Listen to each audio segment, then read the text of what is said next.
বিসমিল্লাহির রহমানির রহিম।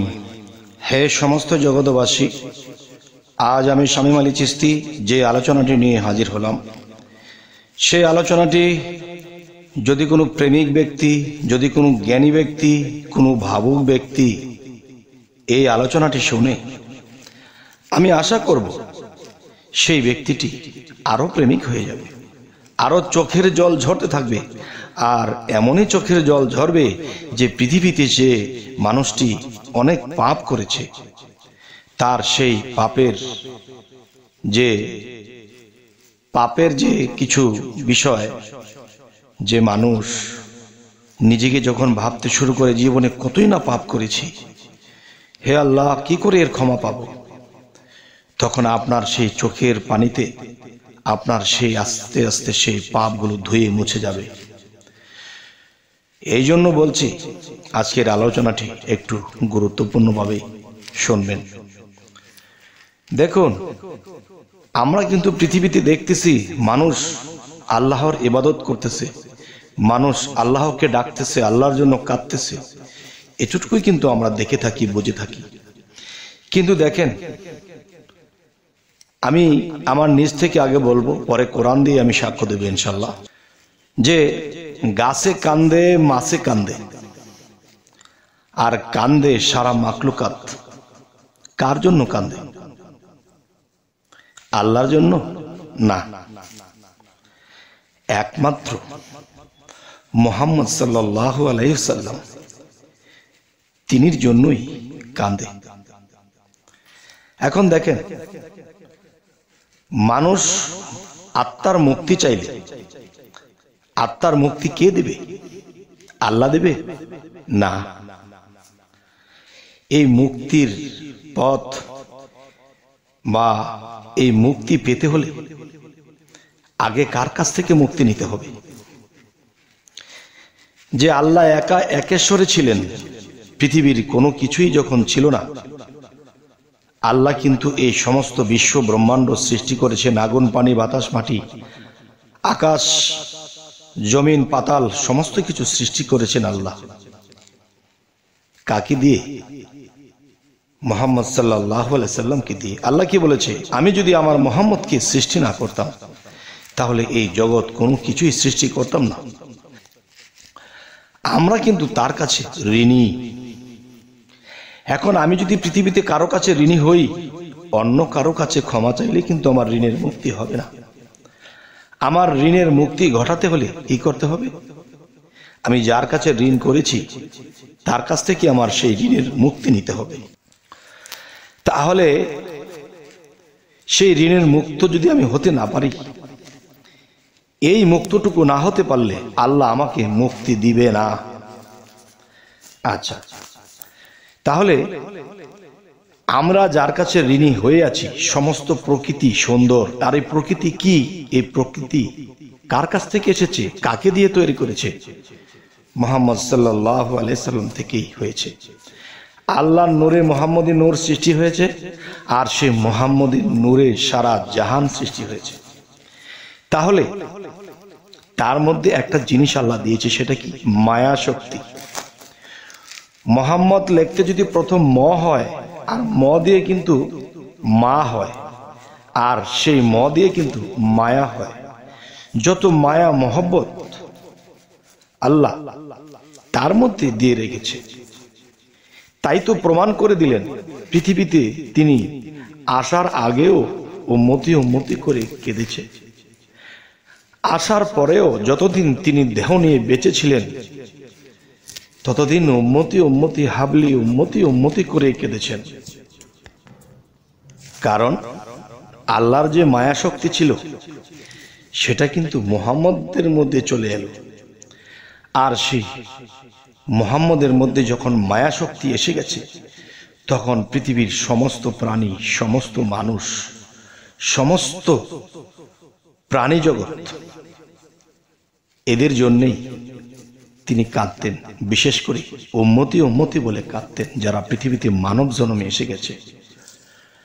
মানব জন্মে এসে মানুষ সেই মানুষের কর্ম করছে না, আপতে কুপথে যখন চলছে, তখন এদেরকে দোজখের দিকে যখন রওনা দিতে হবে, এই ভেবে, এই দুঃখে তিনি ইয়া হাবলি উম্মতি বলে কাঁদতেন, চোখের পানি জড়াইতেন। তিনি যদি আমাদের জন্য নাও কাঁদত, তার কি ক্ষতি হতো? আর তিনি যে কাঁদলেন, তাহলে তার এমন কি লাভ? তবে সেই বিষয়টি আজকে বলবো।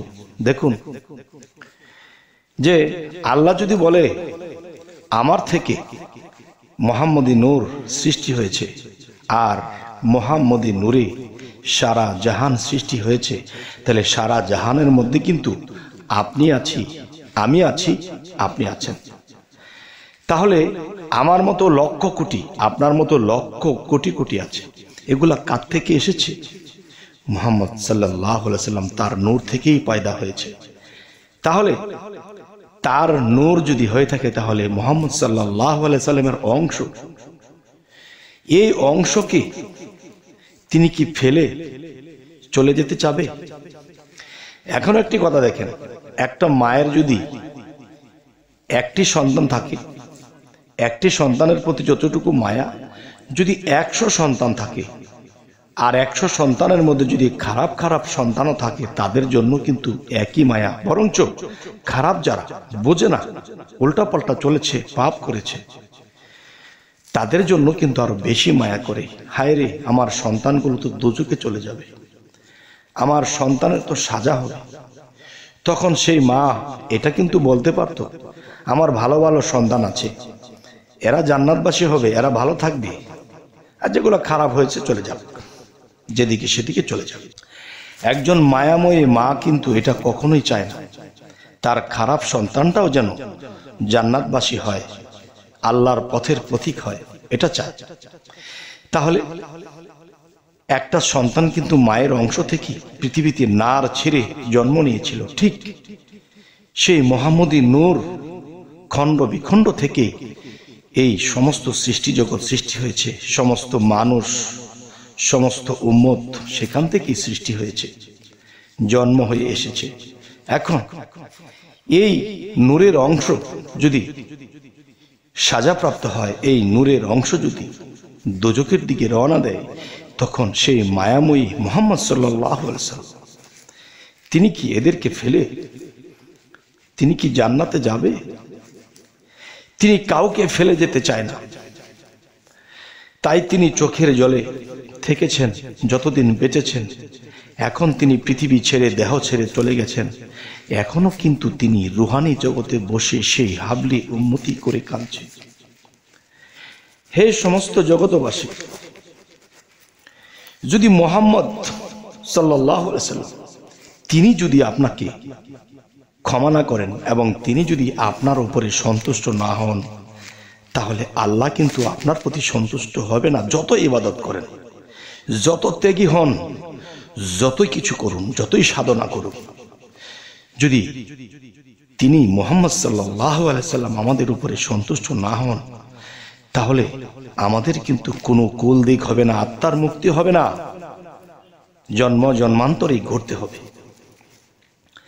তাই আমি বলবো, হে সমস্ত জগতবাসী, নূর নবী যিনি, নূরের নবী যিনি, তার জন্য অবশ্যই চোখের পানি ফেলতে হবে, তার জন্য বুকে থাপড়াতে হবে। হায় হায়, তিনি সৃষ্টির লগ্ন থেকে জন্ম হয়েছে, জন্মের পরে তার একদিন মৃত্যু হয়েছে, সেই দেহ ছেড়ে যখন চলে গেছে, তখন সেই রুহানি জগতে তার আত্মাটা এখনো ইয়া হাবলি উম্মতি, ইয়া হাবলি উম্মতি বলে এখনো কাঁদতেছে।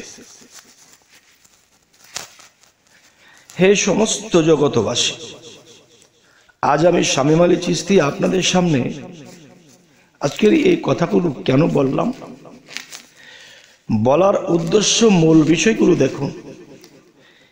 আমরা কিন্তু সেই মুহাম্মদ সাল্লাল্লাহু আলাইহি ওয়াসাল্লামের অংশ, আর সেই অংশ বিভিন্ন বংশে জন্ম নিয়েছে, বিভিন্ন ভালো খারাপে মিশ্রিত হয়ে কিছু মানুষ ভালো পথে আছে, কিছু মানুষ খারাপ পথে চলে গেছে।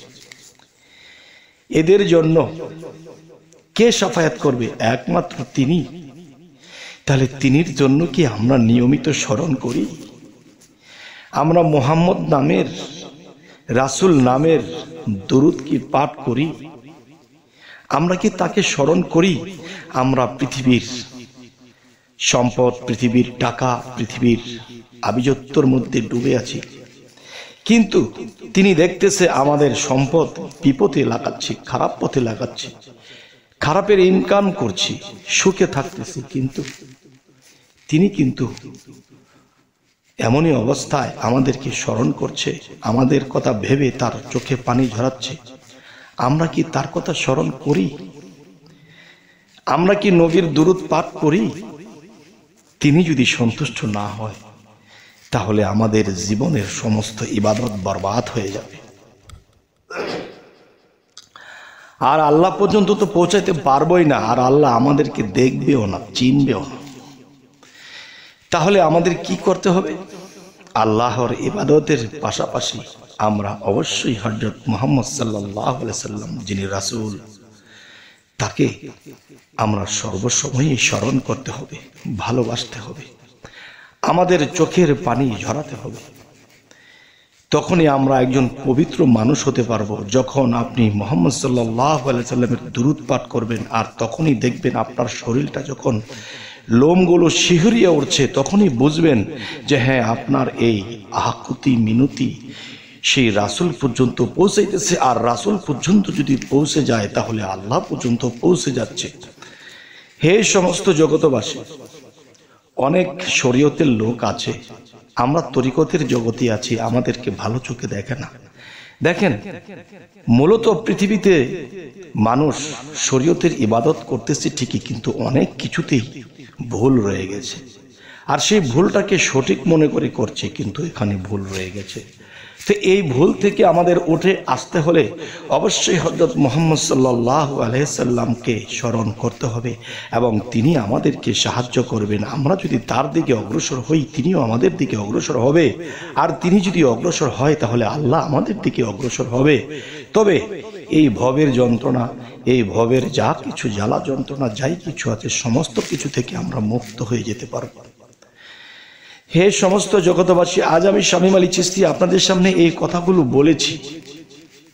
বলার মূল উদ্দেশ্যই হলো যে আবু হুরায়রাকে দিয়ে প্রমাণ করা হয়েছিল তিনি আল্লাহর ইবাদত করেছে, কোনো ইবাদতই কাজ হয়নি। তবে আল্লাহ যখন মুহাম্মদ সাল্লাল্লাহু আলাইহি সাল্লামকে জানালেন, আপনার এই উম্মত, আপনার এই সাহাবা যে ইবাদত করেছে তার একটা ইবাদতও আমি নেইনি, কেননা যে সে আমাকে সন্তুষ্ট করতে পারেনি। তখন নবী যখন বলেছে আমি আবু হুরায়রার উপরে সন্তুষ্ট আছি, তখন আল্লাহ বলল কি, যে আপনি যদি সন্তুষ্ট হন তাহলে আমিও সন্তুষ্ট।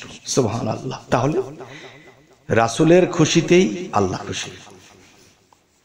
তাই বলবো কি, আমি আমার মাকে যদি আঘাত করি, আমার পিতা কিন্তু আমাকে ভালোবাসবে না, বরঞ্চ তিনি আমাকে দূর করে দেবে। ঠিক আল্লাহর দোস্ত যিনি, তাকে যদি আমরা ভালোবাসি তাহলে আল্লাহ খুশি। যদি তাকে আঘাত করি তাহলে আল্লাহ আমাদেরকে জাহান্নামের রাস্তা ধরিয়ে দেবে। তবে আজকে এই পর্যন্ত আলোচনাটি রাখলাম, এবং কথা হলো আমাদের এই চ্যানেলটিকে সাবস্ক্রাইব করে নেবেন, পাশেই যেন আমাকে পান, আপনাদেরকে আমি পাই, এবং ফেসবুক হলে অবশ্যই ফলো করে রাখবেন, যাতে করে পরবর্তীতে আবার সাক্ষাৎ হয়। তো সকলে ভালো থাকবেন। আল্লাহ হাফিজ।